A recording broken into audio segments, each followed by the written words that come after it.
Many Alaskans have carved out their dream of living in the wilderness. But Dick Proenneke's story opens a door to the wilderness like no other.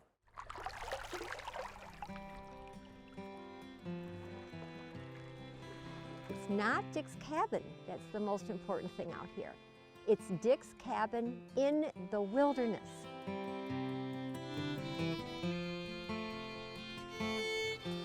Kay Schubeck and Monroe Robinson have spent many summers at Twin Lakes as volunteers for the National Park Service. There's something about Dick's life that really touches people. Kay and Monroe were longtime friends of Dick Proenneke and loved to share their stories. This is Hope Creek here, 3-minute walk from Dick's cabin. Easy little walk up here to get some drinking water or catch a fish. The stories behind how Dick Proenneke made himself at home in the wilderness are an endless source of fascination for visitors. We have people who will come here and all they want to do is get Monroe or myself to talk just about the door. The Dutch door is Kay's favorite part of Dick's handmade home. Which allows more light in there. Beautifully done. A portal into the mind of Dick Proenneke. To me, this is his art. This is Dick the artist. And this is Dick the engineer. Handmade hinges out of a stump from a spruce tree, and a wooden latch which appears to have frustrated a bear. So this is the bear. As well as spots from where porcupines chewed up the wood. The porcupine loved Dick's door. Oh, this is Porcupine. He called all the rest of the animals his neighbors and friends, but the porcupines, oh my goodness. More than a half-century old, the cabin has aged well, thanks to the care it's had from Park Service volunteers and staffers. But it's also a testament to Proenneke's skills as a master builder. Come on in, watch your head here now. That sound you hear is the crunch of the gravel floor. Every spring, Dick washed all the pebbles by hand. This is Dick's chair, and this is his original table.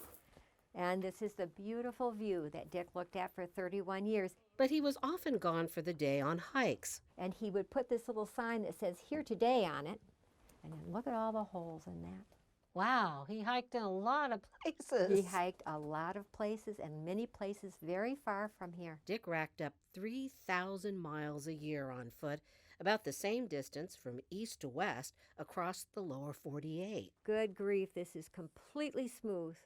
So he walked and walked and walked until he took it right off. You can also see how Dick patched his boots. He was a recycler before his time. A man who loved to turn other people's trash into treasure. They're getting pretty rusty now. Even stuff like old gas cans that hunters and pilots left behind. So that's Dick's relationship with this entire wilderness area, almost single-handedly keeping it clean for 3 decades. Dick was also a wilderness MacGyver, the star of that popular TV spy show, who was an improviser extraordinaire and used whatever was on hand, even metal from airplane wrecks. He salvaged parts and screws and aluminum and other pieces of steel off of those airplanes that he would then incorporate into his life here. Like this crimping tool made from the strut of an airplane wing. It makes a much, much nicer crimp than the little commercial crimping tool. A tool he used a lot on his cooking utensils. This is one of Dick's little trays for his silverware.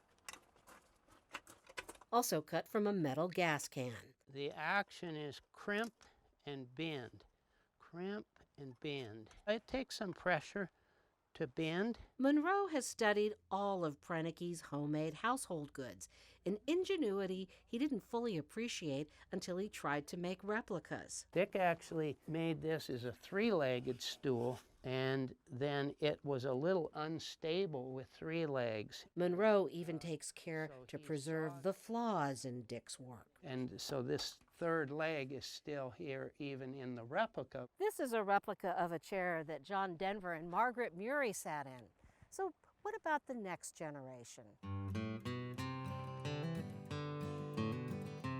Dick's message is very, very important in this world, right now, more than perhaps any other time. It's a message you can find inside his cabin. that wildlife should not suffer for his presence, a belief Dick Proenneke put into practice here at Twin Lakes. He tread lightly, yet left his mark on the world with a creativity that could turn a humble tool, even a rake, into a user-friendly piece of art. Really nice. It's a Smooth. lightweight rake, and Dick used this a lot. To rake gravel on the beach and remove snow from the roof of his cabin. These are 4-inch nails that he cut off the points. So why not just buy a rake? Well, that was something Dick was stubborn about. Dick's philosophy of using hand tools to make things and make things out of what's already here.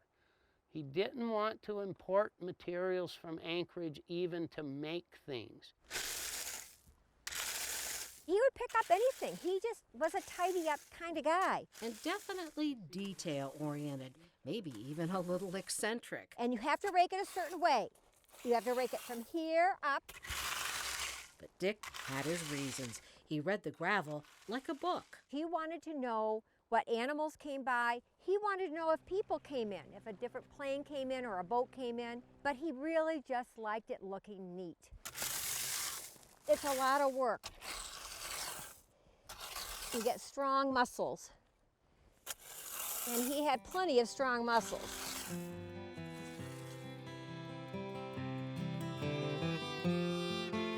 But age eventually caught up with him. At 82, Dick was no longer strong enough to live at home in the wilderness, so he moved in with his brother Ray in California. Before he left, Dick had one last request of K.M. Monroe, that they would rake his beach. But I promised him I'd do it, so I do it.